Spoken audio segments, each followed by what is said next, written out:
Subscribe to our YouTube channel and press the bell icon to get the latest update. Register on our website eduriseindia.com to join our live classes. Hello students, कैसे हैं आप लोग?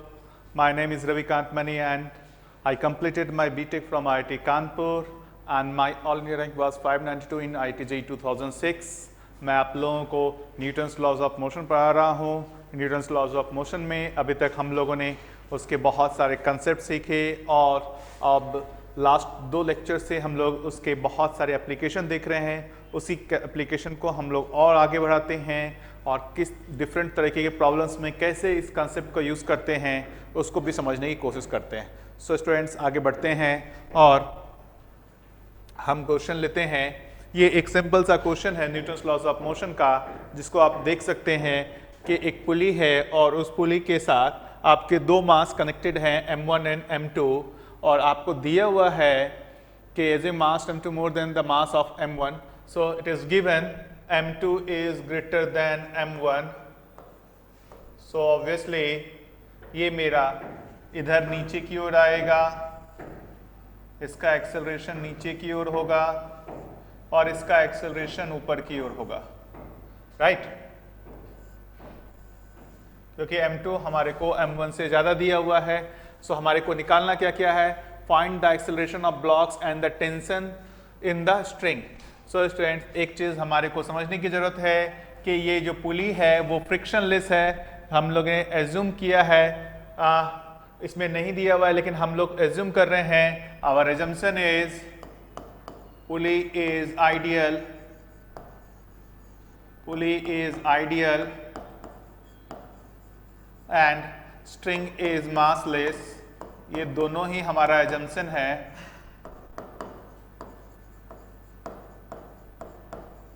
ये हमारा assumption है, right? सो इस assumption के साथ हम देखेंगे जो यहाँ पर टेंशन होगा वही वैल्यू यहाँ पर होगी टेंशन, क्योंकि स्ट्रिंग मासलेस है। फिर उसके बाद इस दोनों तरफ, इस पुली के दोनों तरफ टेंशन सेम होगा क्योंकि पुली फ्रिक्शनलेस है। फिर जो यहाँ टेंशन होगा वही टेंशन यहाँ होगा क्योंकि स्ट्रिंग मासलेस है। इसका मतलब इस पूरे स्ट्रिंग में हर जगह पे टेंशन सेम होगा। तो स्टूडेंट्स क्विक हम लोग इस तरह के क्वेश्चंस को कैसे कर सकते हैं, तो अपने को खास एक चीज ध्यान रखना चाहिए कि स्ट्रिंग इज इनएक्सटेंसिबल। एक और एजम्पशन है, string is inextensible. It means हमारा जो स्ट्रिंग का लेंथ है वो चेंज नहीं होगा। सो स्ट्रिंग का लेंथ चेंज नहीं होगा, इसका मतलब m2 जितने से नीचे आएगा m1 उतने से ही ऊपर जाएगा। सो यदि m1 का एक्सेलरेशन a ऊपर की ओर है तो m2 का एक्सेलरेशन क्या होगा? a नीचे की ओर होगा। क्यों होगा? क्योंकि हमने ये एज्यूम किया है कि स्ट्रिंग क्या है? इनएक्सटेंसिबल है। तो जल्दी से स्टूडेंट हम लोग इसका कैसे इसको सॉल्व करेंगे, तो क्विक हम लोग m1 के लिए अलग FBD बना लेते हैं और m2 के लिए अलग बना लेते हैं। m1 m2 को हम एक सिंगल सिस्टम नहीं कंसीडर कर सकते क्योंकि दोनों का एक्सेलरेशन का डायरेक्शन डिफरेंट है। सो m1 के लिए यदि मैं FBD बनाऊं तो ऊपर की ओर टेंशन फोर्स T लग रहा होगा, नीचे की ओर m1G फोर्स लग रहा होगा और कोई फोर्स नहीं होगा। आप ठीक से देखें, 2 ही फोर्स लग रहे होंगे। उसी तरीके से m2 पे देखेंगे तो m2 पे ऊपर की ओर फोर्स T लग रहा होगा और नीचे की ओर m2G फोर्स लग रहा होगा। साथ ही साथ हमारा फ्रेम ऑफ रेफरेंस जो होगा इस m1 के लिए लेट से मैं ऐसा ले लेता हूँ और इसके साथ साथ मैं अपवर्ड को पॉजिटिव मान लेता हूँ, पॉजिटिव एक्स एक्सिस, एंड इसके रिस्पेक्ट में m1 का एक्सेलरेशन है इधर की ओर होगा। लेट से m2 के लिए मैं frame of reference ground frame लेता हूं और डाउनवर्ड को पॉजिटिव मान लेता हूं। क्यों मान लेता हूं? क्योंकि मुझे पता है कि इसका एक्सेलरेशन a डाउनवर्ड डायरेक्शन में है। तो मैंने ये बताया था स्टूडेंट्स कि हम अलग अलग सिस्टम के लिए अलग अलग FBD, अलग अलग फ्रेम ऑफ रेफरेंस ले सकते हैं। तो स्टूडेंट जल्दी से हम इसके लिए इक्वेशन लिख लेते हैं। तो हम इसके लिए इक्वेशन क्या लिखेंगे?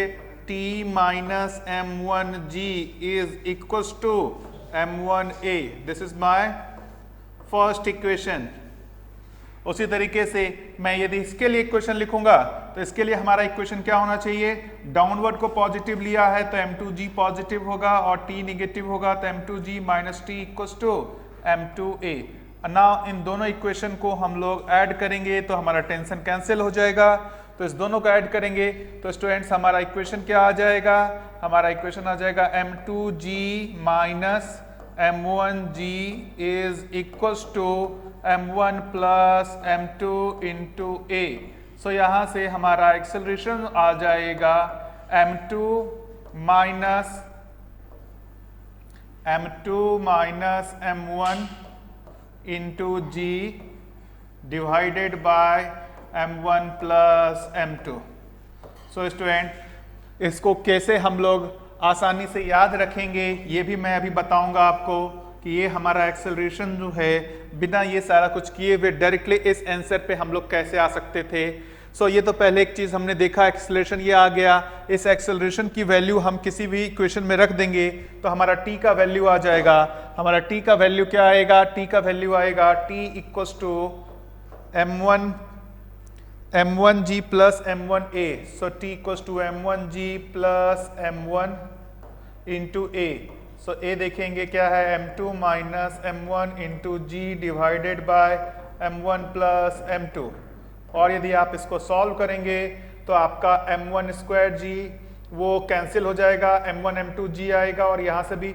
सो इसका सॉल्व करके स्टूडेंट यदि आप देखेंगे तो 2m1 m2 g divided by m1 plus m2 आएगा। Right student.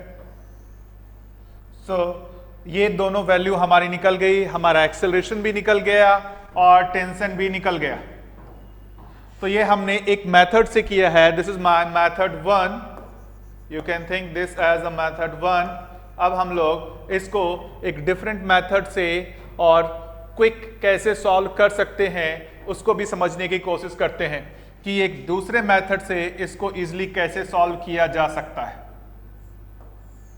सो स्टूडेंट हम यदि इस सिस्टम को ऐसा इमेजिन करें कि ये m1 m2 जो है उसको ऐसा ओपन कर देते हैं, इस सिस्टम को इसको इस तरीके से ओपन कर देते हैं।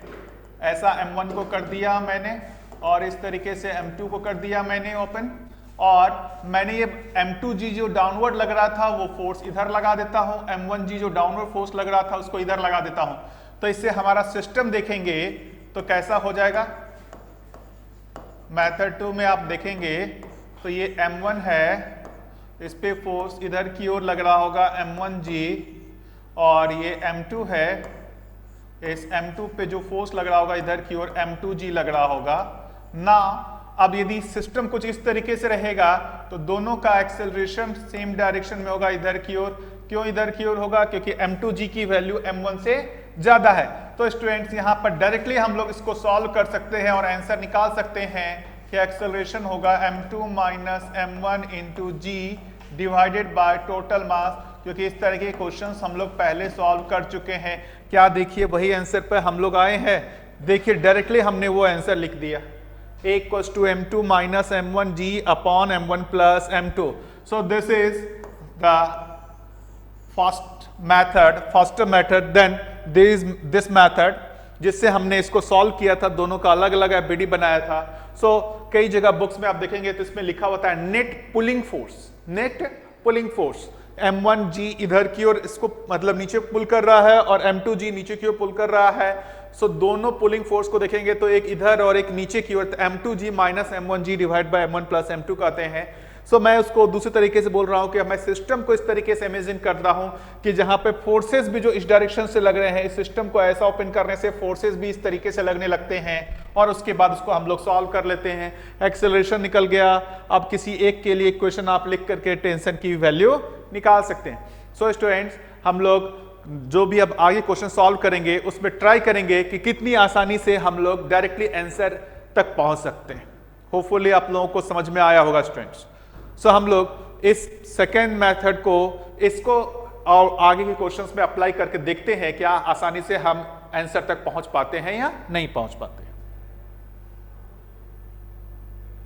सो उससे आगे बढ़ने से पहले आपके पास एक क्वेश्चन है, आप ये देखेंगे ठीक ढंग से क्या दिया हुआ है कि जो हमने पिछला क्वेश्चन किया था तो उसमें हमने एक्सेलरेशन की वैल्यू ये निकाली थी, ये आपको ध्यान में होगा m1 minus m2g upon m1 plus m2। यहाँ पर ये m1 की वैल्यू को ज़्यादा मान रहा है, यदि m2 की वैल्यू ज़्यादा रहती तो m2 minus m1g upon m1 plus m2 होता। So which assumption is not required to do this calculation, इस रिजल्ट पे आने के लिए किस एजम्पशन की जरूरत नहीं है। सो आपको याद होगा कि मैंने क्या क्या एजम्पशन लिखा था, पुली इज फ्रिक्शनलेस, ये भी होना चाहिए, स्ट्रिंग इज मासलेस, ये भी होना चाहिए, एंड स्ट्रिंग इज इनएक्सटेंसिबल, ये भी होना चाहिए। लेकिन इस क्वेश्चन को सॉल्व करने के लिए पुली का मासलेस होना जरूरी नहीं है। पुली मासलेस हो या ना हो उससे इस आंसर में कोई चेंज नहीं आएगा, राइट। तो इस आंसर के, इसके एक्सेलरेशन के लिए जो m1g minus m2g divide by m1 plus m2 हमने जो लिखा है, इस आंसर के लिए आपका ये एजम्पशन वैलिड रहना कोई जरूरी नहीं है। लेकिन ये तीनों एजम्पशन हमने देखा था कि हमने लिखा था कि ये सारे तीनों एजम्पशन हमारे लिए वैलिड रहेंगे। गुड, आगे बढ़ते हैं। तो स्टूडेंट जल्दी से हम लोग अब इस क्वेश्चन को सॉल्व करके देखते हैं जो सेकंड मेथड से है, उससे कितनी जल्दी हम लोग इसका आंसर निकाल सकते हैं। तो स्टूडेंट देखेंगे ध्यान से, आपको क्या दिया हुआ है, ब्लॉक ए का मास m दिया हुआ है, इसका मास m दिया हुआ है, और ब्लॉक बी का मास कैपिटल M दिया हुआ है। तो आप देखेंगे जो बी पे डाउनवर्ड फोर्स लग रहा होगा वो कैपिटल mg होगा, और जो ए पे फोर्स लग रहा होगा वो mg डाउनवर्ड होगा, और इस mg फोर्स का जो ये कंपोनेंट होगा जो इसको एक्सेलरेशन प्रोवाइड कर रहा होगा, है ना, जो parallel to the incline plane होगा, वही फोर्स एक्सेलरेशन के लिए रिस्पॉन्सिबल होगा, क्योंकि इसका जो परपेंडिकुलर कंपोनेंट है वो नॉर्मल फोर्स से बैलेंस्ड होगा। तो आप ये कंपोनेंट देखेंगे तो ये एंगल थीटा है, तो ये एंगल 90 माइनस थीटा होगा। तो mg cos 90 minus theta is mg sin theta. So आप ये देखेंगे तो दो फोर्स लग रहा है, एक mg फोर्स इसको इधर की ओर पुल करना चाह रहा है और एक mg sin थीटा इसको इधर की ओर पुल करना चाह रहा है, और इट इज गिवन कि m is greater than m sin theta. इसका मतलब ये सिस्टम जो होगा वो इधर की ओर एक्सेलरेट करेगा, इसका एक्सेलरेशन इधर की ओर होगा और इसका एक्सेलरेशन इधर की ओर होगा। सो स्टूडेंट्स आप बहुत जल्दी आराम से बताइए एक्सेलरेशन की वैल्यू क्या होगी, a will be equals to तो m minus m sin theta into g divided by total mass m plus m, and this is your answer। कितनी आसानी से सॉल्व हो गया स्टूडेंट्स, डायरेक्ट हम लोग इसका आंसर लिख पा रहे हैं कि नेट पुलिंग फोर्स देखेंगे mg इधर की ओर है, mg sin थीटा इधर की ओर है, it is given m is greater than m sin theta. So acceleration simple हो जाएगा mg minus mg sin theta divide by total मास। यदि आप टेंशन लिखना चाहें तो b का FBD का इक्वेशन लिख सकते हैं। यदि आप b का देखेंगे FBD तो b पे टेंशन T फोर्स ऊपर की ओर लग रहा होगा और कैपिटल mg नीचे की ओर, और इसका एक्सेलरेशन a हम लोग इधर की ओर निकाल चुके हैं। तो इसके लिए हम लोग इक्वेशन लिख सकते हैं mg minus T is equals to capital M into a। यहाँ से m t की जो वैल्यू आ जाएगी m कॉमन आ जाएगा, g माइनस a आ जाएगा, और a की वैल्यू है m minus m sine theta into g divided by capital M plus m। तो इसको यदि आप सॉल्व करेंगे तो ये हो जाएगा, ये mg कैंसिल हो जाएगा, स्मॉल mg रहेगा, तो वो हो जाएगा small mg into 1 plus sine theta divided by m plus m। सो आप देखेंगे ये mg से ये mg कैंसिल हो जाएगा और ये small mg minus minus plus, so mg sine theta, mg को मैंने कॉमन ले लिया, बाहर कर दिया, तो यहाँ से ये हमारा टेंशन आ गया। सो स्टूडेंट्स हम लोग बहुत फास्ट तरीके से आंसर निकाल पा रहे हैं। होपफुली आपको समझ में आ रहा होगा कि यहाँ पर हमने कैसे इसको किया है। डायरेक्टली हमने net pulling force divide by total मास करके हमने इसको सॉल्व किया। गुड, नेक्स्ट क्वेश्चन पे आते हैं। ऐसे और भी एग्जांपल हम लोग लेंगे, उससे और ज़्यादा क्लियर होगा। जैसे अब हमारा ये क्वेश्चन है कि यहाँ पर आप देखेंगे तो in the arrangement on the inclined plane is smooth, string and pulleys are massless, find the ratio T1 and T2। So T1 ये इस रस्सी में टेंशन को कर रहे हैं और T2 इस रस्सी में कर रहे हैं। इसका मास 5 kg, इसका 3 kg और इसका 2 kg है। यदि आप यहाँ पर फिर से डायरेक्टली यदि आप नेट पुलिंग फोर्स के टर्म में बात करें तो ये इधर की ओर 2G, G की वैल्यू को मैं 20 ले रहा, G की वैल्यू को 10 ले रहा हूँ। मैं कैलकुलेशन को सिंपल करने के लिए G की वैल्यू को 10 ले रहा हूँ और आपका फोर्स इधर की ओर होगा, इस पे डाउनवर्ड डायरेक्शन में 50 न्यूटन का फोर्स लग रहा होगा। 50 का जो ये वाला कंपोनेंट होगा 50 sin 30 होगा, सो इधर की ओर इस पे फोर्स लगेगा 25 न्यूटन। आप 3 kg को देखेंगे तो इधर की ओर डाउनवर्ड डायरेक्शन में 30 होगा, 30 का जो ये वाला कंपोनेंट हो जाएगा 30 sin 30 होगा, दैट विल बी 15 न्यूटन। सो अब आपके यहाँ से डायरेक्टली देखेंगे तो एक्सेलरेशन आप लिख सकते हैं 20 plus 25 plus 15 minus 20 divided by total mass 5 plus 3 plus 2, 5 plus 3 plus 2, 40 minus 20, 20 by 10 which is 2 metre per second square. So हमारा एक्सेलरेशन आसानी से आ गया 2 मीटर पर सेकेंड स्क्वायर, लेकिन हमारे को रेशियो टेंशन का कहा गया है। तो हम इस 5 kg वाले के लिए इक्वेशन लिखेंगे, आपका एक्सेलरेशन इधर की ओर आ चुका है 2 मीटर पर सेकेंड स्क्वायर। सो अब हम लोग इसका इक्वेशन लिख देते हैं क्विक। 5 kg वाले के लिए इक्वेशन लिखेंगे तो 5 kg वाले के लिए हमारा इक्वेशन आ जाएगा 25 minus T1 is equals to 5 into A which is 2। So यहाँ से हमारा T1 का वैल्यू आ गया 25 minus 10 which is 15 Newton. T1 की वैल्यू हमारी आ गई 15 न्यूटन। उसी तरीके से हम 2 kg वाले ब्लॉक का यदि लिखते हैं, सो 2 kg वाले ब्लॉक का लिखेंगे, सो ये हमने लिखा है फॉर 5 kg ब्लॉक।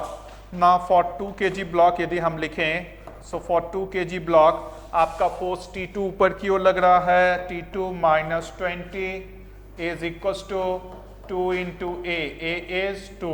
सो यहाँ से आपका T2 का जो वैल्यू आ गया वो हो गया 24 न्यूटन। अब आपसे रेशियो पूछा गया है 15 बाई 24। सो 15 बाई 24 आप यदि निकालेंगे, सो 3 से 5, 3 से 8, सो correct answer will B 8। So students, आपको इस तरह के क्वेश्चंस को फास्ट सॉल्व करने आना चाहिए। यहाँ पर हम इस तरीके से सॉल्व नहीं कर रहे हैं, किसका एबीडी बना रहे हैं, इसका एबीडी बना रहे हैं, ऐसा है। हमको ये पता चल चुका है कि जो हमारा डायरेक्टली पुलिंग फोर्स है उसकी वैल्यू क्या है, तो उसको डायरेक्ट लिख करके हम लोग उसका आंसर निकाल सकते हैं। गुड, होपफुल स्टूडेंट्स आपको समझ में आया होगा कि मैं क्या आप लोगों को समझाना चाह रहा हूँ, है ना। सो और भी क्वेश्चंस लेते हैं इस तरीके के, जिससे आपके जैसे ये अगेन एक क्वेश्चन है ऐसे वर्मा का, आपका यहाँ दिया हुआ है ये 50 ग्राम है। 50 ग्राम का मतलब इसको 0.05 kg कह सकते हैं। ये फिर 500 ग्राम है तो इस that is equivalent to 0.5 kg हो जाएगा, क्योंकि हम लोग SI यूनिट के टर्म में बात करेंगे तो 100 ग्राम हो जाएगा 0.1 kg। जहाँ भी हमारा ग्राम में दिया हुआ रहेगा उसको सबको हमारे को kg में कन्वर्ट करना होगा। तो जल्दी से स्टूडेंट्स हमारे को एक्सेलरेशन बताना है 500 ग्राम का, तो हम लोग बिना एबीडी ड्रॉ किए हुए डायरेक्टली कर सकते हैं net pulling force divide by total मास। तो नेट पुलिंग फोर्स देखेंगे तो यहाँ पर इस डायरेक्शन में होगा 0.5 G डाउनवर्ड फोर्स लग रहा होगा, यहाँ नीचे की ओर लग रहा होगा 0.05 G डाउनवर्ड डायरेक्शन में। आप देखेंगे तो इस पे 0.1 G डाउनवर्ड डायरेक्शन में लग रहा होगा, उसका ये कंपोनेंट हो जाएगा 0.1 G साइन 30। साइन 30 की वैल्यू 1/2 आएगी। सो ये कितना आ जाएगा, ये आ जाएगा 0.05 G। राइट स्टूडेंट, फिर से देख लीजिए आप इसका, इस पे mg फोर्स 0.5 G डाउनवर्ड लग रहा होगा, इसका mg फोर्स, इसका मास 0.05 है तो 0.05 into G। This G is your acceleration due to gravity, this G is not gram. आप यहाँ पर ध्यान रखिएगा, ये जो G है ये आपका G acceleration due to gravity है, जबकि यहाँ पर जो ये G दिया हुआ है this G is gram and this G is 9.8 metre per second square acceleration due to gravity है। सो सिंबॉलिकली मैं इसको G के टर्म में ही रखा हूँ। इस पे 0.1 G डाउनवर्ड लग रहा होगा, 0.1 G का जो ये कंपोनेंट होगा जो एक्सेलरेशन के लिए रिस्पॉन्सिबल है, तो 0.1 g इंटू साइन 30, ये थीटा है तो उसका ये साइन 30 आएगा। साइन 30 की वैल्यू 1/2 होती है। तो यहाँ से स्टूडेंट डायरेक्टली हम लोग एक्सेलरेशन लिख सकते हैं। सो एक्सेलरेशन आप यदि लिखेंगे तो 0.5 माइनस 0.05 माइनस 0.05 और g को मैंने कॉमन ले लिया है, दैट डिवाइडेड बाय आपका टोटल मास देखेंगे तो 0.5 प्लस 0.1 प्लस 0.05 आएगा। और इसको यदि आप सॉल्व करेंगे तो ये 0.4 g डिवाइडेड बाय 0.65 आएगा। तो इसको यदि आप करेंगे सॉल्व, सो 8g/13 आएगा। ये किस डायरेक्शन में आएगा? ये डाउनवर्ड डायरेक्शन में। So the correct answer will B 8g/13 downward. Hopeful students, इस तरह क्वेश्चंस को हम लोग कैसे फास्ट सॉल्व कर पा रहे हैं आपको समझ में आ रहा होगा। हम यहाँ पर जो भी फोर्सेस है, इसको एक्चुअली में हम लोग क्या एज्यूम कर रहे हैं, ये पूरे को ही यदि हम लोग स्ट्रेट कर देते तो इस पे फोर्स, इसी सिस्टम को हम लोग देखें, इस सिस्टम को मैं कैसे सॉल्व कर रहा हूँ मैं फिर से बता रहा हूँ आपको। आप यहाँ पर देखेंगे ठीक से, तो मैं इस तरीके से सिस्टम को एज्यूम कर रहा हूँ। ये आपका जो मास है वो 0.5 kg का है, ये 0.1 kg का है और ये 0.05 kg का है। और आप पे इधर की ओर जो फोर्स लग रहा है 0.5 पे, वो 0.5 g न्यूटन फोर्स लग रहा है। इस पे इधर की ओर फोर्स लग रहा है 0.05 g न्यूटन फोर्स, और इस पे जो इधर की ओर फोर्स लग रहा है वो भी 0.05 g न्यूटन है। इसके परपेंडिकुलर डायरेक्शन के जो फोर्सेस हैं हमको पता है कि वो बैलेंस्ड रहेंगे, इसलिए हमको सिर्फ ये फोर्स देख करके एक्सेलरेशन निकालना था। तो इसमें नेट पुलिंग फोर्स हमारे को पता है 0.5 g minus 0.05 g minus 0.05 g divide by total mass. So students, इस तरह के क्वेश्चंस को हम लोग कैसे फास्ट सॉल्व कर सकते हैं ये आपने देखा। वरना लोग क्या करते हैं, इसका एक अलग इक्वेशन लिखते हैं, इसका अलग इक्वेशन लिखते हैं, इसका अलग इक्वेशन लिखते हैं, फिर तीनों को सॉल्व करते हैं, उससे भी स्टूडेंट्स आंसर आएगा। लेकिन हमारे को आंसर के निकालना भी है और वो भी बहुत फास्ट निकालना है, क्योंकि हमारे जो एग्जाम होंगे उसमें बहुत सारे क्वेश्चंस रहेंगे। एक घंटे में आपके पास 30-45 क्वेश्चन रहते हैं, तो आपको फास्ट सॉल्व करना भी आना चाहिए। इसीलिए हम लोग इस तरीके के क्वेश्चंस को दूसरे मेथड से सॉल्व कर रहे हैं। गुड। सो स्टूडेंट्स, हम लोग और आगे बढ़ते हैं और देखते हैं कि डिफरेंट सिचुएशंस में अगेन उस क्वेश्चन को कैसे हम लोग अप्लाई कर पाते हैं। अगेन ये भी एक क्वेश्चन है जो आपका एस सी वर्मा का है। आप यदि इसको ठीक से देखें तो ये दिया हुआ है कि ये एक वेज है which is fixed, this wedge is fixed. उसके ऊपर एक पुली लगा हुआ है, इधर 1 kg इधर 1 kg का मास है, और ये लेंथ 3 मीटर दिया हुआ है, ये 4 मीटर दिया हुआ है, ये 5 मीटर दिया हुआ है। यदि आप ठीक से देखेंगे, ये आपका 3 मीटर है, ये 4 मीटर, ये 5 मीटर है, तो आपका यहाँ पाइथागोरस रूल अप्लाई हो रहा है। इसका मतलब ये वाला जो एंगल है ये एंगल 90 डिग्री है, और आप यदि इस एंगल को निकालने के देखना चाहेंगे, so tan theta is equal to this perpendicular upon base 4/3, tan theta 4/3 है। इसका मतलब थीटा की वैल्यू यहाँ 53 डिग्री होगी। उसी तरीके से यदि आप इस एंगल को निकालने की कोशिश करेंगे, सो यहाँ पर जो ये tan थीटा है वो 3/4 है, इसका मतलब ये एंगल 37 डिग्री है। सो स्टूडेंट्स, क्विक हम लोग जल्दी से इसका निकाल सकते हैं कि यहाँ पर नेट पुलिंग फोर्स कितना होगा। तो mg का फोर्स नीचे की ओर लग रहा होगा, g इधर लग रहा होगा, g का जो ये कंपोनेंट होगा वो होगा g sin 37, g sin 37 होगा, और sin 37 की वैल्यू 3/5 होती है, तो ये हो जाएगा 3g/5 न्यूटन का फोर्स इधर लग रहा होगा। उसी तरीके से इस पे mg फोर्स नीचे लग रहा होगा। mg फोर्स का यदि हम कंपोनेंट इधर की ओर लेंगे तो mg sin 53 आएगा, और m की वैल्यू 1 है, तो ये हमारा हो जाएगा g sin 53 डिग्री। सो यहाँ से sin 53 की वैल्यू आपको यदि याद है वो 4/5 होता है, तो ये 4g/5 हो गया। सो नाउ स्टूडेंट्स, आप यदि देखेंगे कि नेट पुलिंग फोर्स कितना है 4g/5 minus 3g/5, so our acceleration will be 4g/5 minus 3g/5, and that divided by total mass which is 2 kg, so ये हो जाएगा g/5 and this is your g/10 metre per second square. So आप देखेंगे कि इसका acceleration ए इधर की ओर होगा और इसका एक्सेलरेशन ए इधर की ओर होगा क्योंकि ये फोर्स ज्यादा है। So my answer will be simple B. So hopeful students आप लोग इस तरह के क्वेश्चंस को कैसे फास्ट सॉल्व करना है ये आप समझ पा रहे होंगे। ऐसे हम लोग और भी कुछ क्वेश्चंस लेते हैं जहां पर हम बिना एफबीडी ड्रॉ किए हुए डायरेक्टली आंसर कैसे निकाला जाए इसको समझने की कोशिश कर रहे हैं। ओके स्टूडेंट, जल्दी से हम लोग इस क्वेश्चन को देख लेते हैं। ये बहुत ही आसान सा क्वेश्चन है। आपका ये सिस्टम दिया हुआ है, आपको एक्सेलरेशन निकालना है।